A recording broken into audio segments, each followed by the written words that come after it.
Assalamualaikum warahmatullahi wabarakatuh. Bertemu lagi dengan saya, Ustadz Faizal. Pada kesempatan kali ini, kita akan belajar tema 9 PPKN tentang kewajiban dan hak manusia terhadap lingkungan. Kelas 4.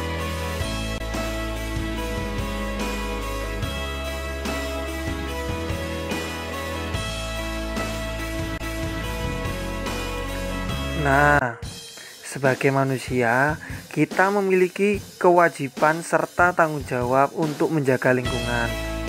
Apabila mampu melaksanakan kewajiban serta tanggung jawab tersebut, manusia akan memperoleh haknya, yaitu mendapatkan lingkungan yang bersih, nyaman, serta bebas dari pencemaran. Lingkungan berkaitan erat dengan kehidupan manusia. Setiap manusia mempunyai hak untuk mendapatkan kondisi lingkungan yang bersih dan nyaman.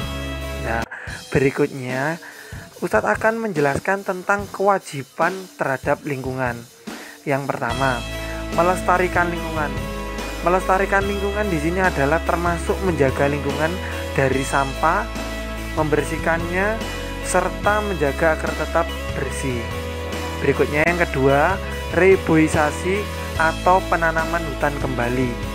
Penanaman hutan kembali atau reboisasi sangatlah penting untuk menjaga pelestarian hutan agar tetap asri. Berikutnya, menggunakan kendaraan ramah lingkungan. Maksudnya adalah kita diminta untuk mengurangi kendaraan bermotor yang menggunakan bahan bakar minyak. Contohnya kendaraan ramah lingkungan adalah mobil listrik dan mobil tenaga surya. Setelah kita melakukan kewajiban kita, selanjutnya kita akan memperoleh hak kita terhadap lingkungan. Yang pertama, menikmati lingkungan yang sehat dan segar. Tentunya kita sangat menginginkan lingkungan yang sehat dan segar. Kita memandangnya bahagia, menikmatinya juga senang. Berikutnya adalah bebas dari pencemaran lingkungan. Nah, bebas dari pencemaran lingkungan di sini adalah kita mudah untuk menghirup udara yang bebas, udara yang segar, dan udara yang sehat terutama. Yang terakhir, memperoleh apa yang kita butuhkan. Tentunya kita sangat membutuhkan alam. Kita tidak bisa lepas dari alam, karena kita sangat membutuhkan tumbuhan dan hewan. Tumbuhan dan hewan dapat digunakan untuk pemenuhan kebutuhan protein hewani dan nabati. Selain itu, tumbuhan dan hewan juga dapat dijadikan sebagai sumber tenaga dan kesenangan.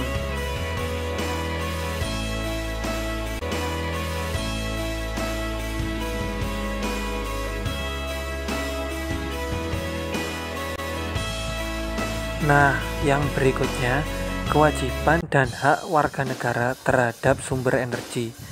Kita telah mengetahui jenis-jenis sumber energi.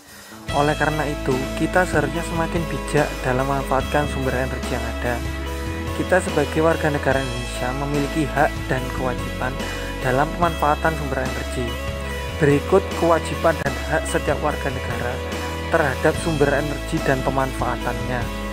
Yang pertama, kewajiban terhadap sumber energi.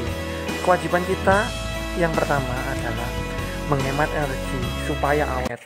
Misalnya, mematikan lampu jika tidak digunakan, mematikan air atau menutupnya jika sudah tidak digunakan. Itu yang kedua, memanfaatkan energi ramah lingkungan, seperti memanfaatkan energi alternatif supaya energi yang ada lebih awet. Berikutnya, menjaga dan melestarikan alam. Tujuan menjaga dan melestarikan alam adalah agar sumber energi yang tersedia itu awet dan bertahan lama. Selain itu, kita juga harus mereboisasi untuk menjaga ketersediaan sumber energi yang ada. Setelah kewajiban, kita mendapatkan hak yang kita dapat dari sumber energi yang ada. Yang pertama, hak kita adalah menggunakan energi dengan bijak untuk kebutuhan kita sehari-hari. Yang kedua, mengelola energi supaya awet pemanfaatannya dan bermanfaat bagi anak cucu kita nanti.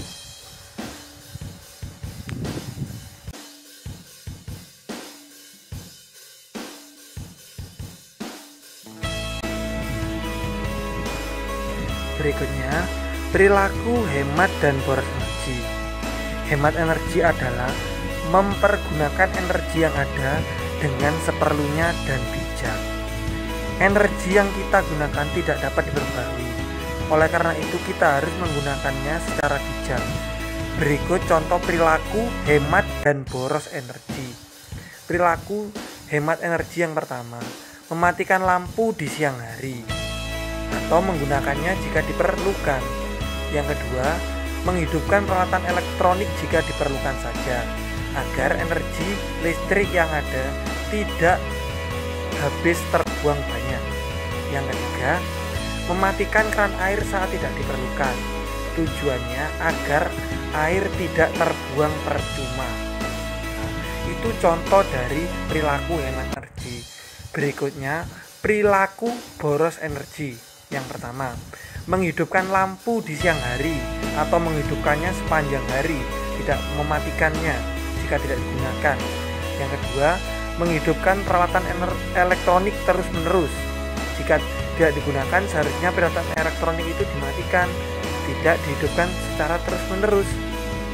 Berikutnya yang ketiga, tidak mematikan keran air walaupun sudah tidak terpakai.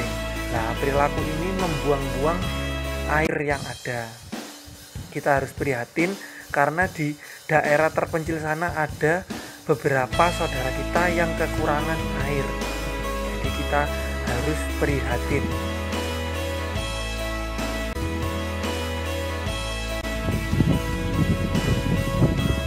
Tumbuhan memiliki peran yang penting bagi kehidupan.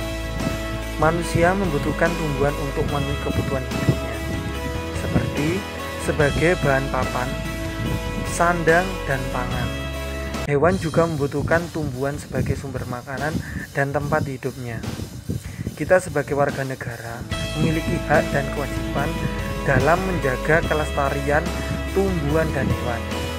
Berikut contoh kewajiban manusia terhadap tumbuhan.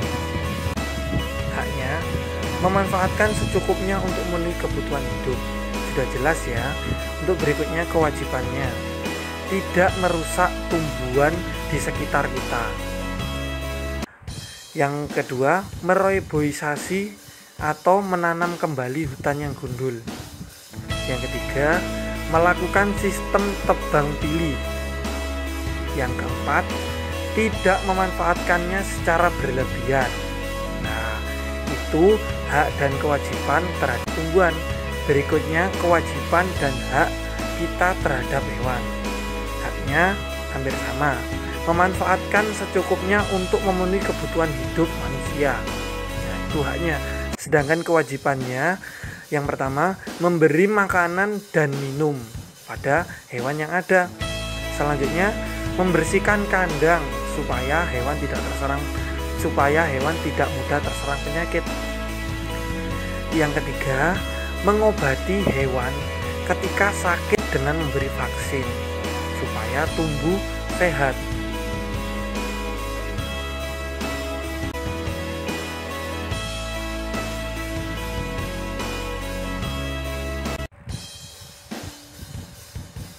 Sumber daya alam yang ada di hutan memberikan banyak manfaat bagi manusia. Akan tetapi, hutan di Indonesia sudah mulai memprihatinkan kondisinya. Banyak manusia yang tidak bertanggung jawab dalam memanfaatkan hutan secara berlebihan. Kegiatan manusia yang berlebihan dapat membuat hewan dan tumbuhan menjadi langka. Berikut penyebab langkanya hewan dan tumbuhan. Yang pertama, kelangkaan hewan. Seringnya terjadi perburuan liar. Yang berikutnya, regenerasi yang lama dari hewan tersebut. Yang selanjutnya, habitat dirusak oleh manusia. Yang terakhir, tidak mampu beradaptasi terhadap perubahan alam. Nah, itu penyebab kelangkaan hewan. Yang berikutnya, penyebab kelangkaan tumbuhan. Dimanfaatkan secara liar dan terus-menerus. Membuka lahan perkebunan di hutan. Terserang hama dan sulit berkembang biak. Yang yang terakhir mengalami kekeringan.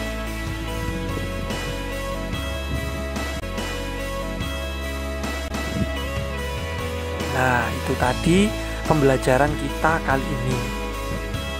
Cukup sekian dari Ustadz Faizal. Ustadz Faizal ucapkan terima kasih.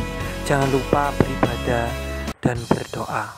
Wassalamualaikum warahmatullahi wabarakatuh.